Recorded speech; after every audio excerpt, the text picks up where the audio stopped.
most realistic space movie that you've ever seen? What's your name? Tegan. How do you spell it? Teagan. Tegan? Yeah. Tegan, it's nice to meet you. And Tegan asked me, what is the most realistic space movie that I've ever seen? We could start with the least realistic space movies that we've ever seen. I think the most fun space movie that I've ever seen, and my favorite space movie of all, is Galaxy Quest. I love Galaxy Quest. It's just so funny and so good, and such a good mixed up send-up of how it all goes.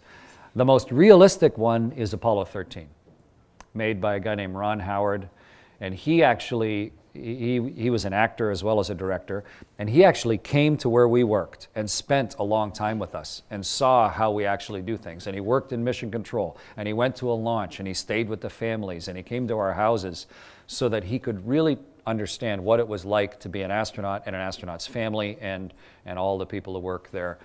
It's based on an Apollo mission. Have you seen Apollo 13? Yeah.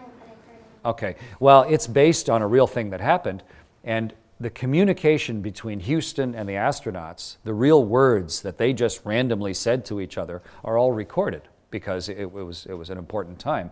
And so Ron Howard, when he made his movie, he actually used the true dialogue that they said to each other. That's what he made his actors in his movie say, just to keep it as realistic as possible. And it's not perfect. I mean, you know, it's a movie.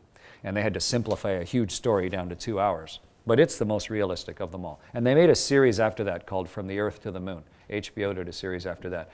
That Tom Hanks, another actor-director, did. That it's very true to life. So if you're looking for what it's like to fly in space and what it's like to be an astronaut, those are probably the best.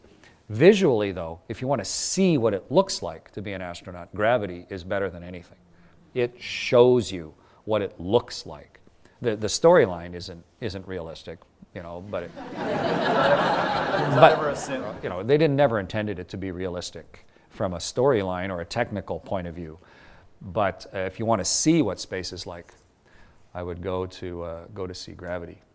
And if you want to know absolutely nothing about it, then go see Space Cowboys or Armageddon or one of those, yeah, which are fun but have nothing to do with anything. But,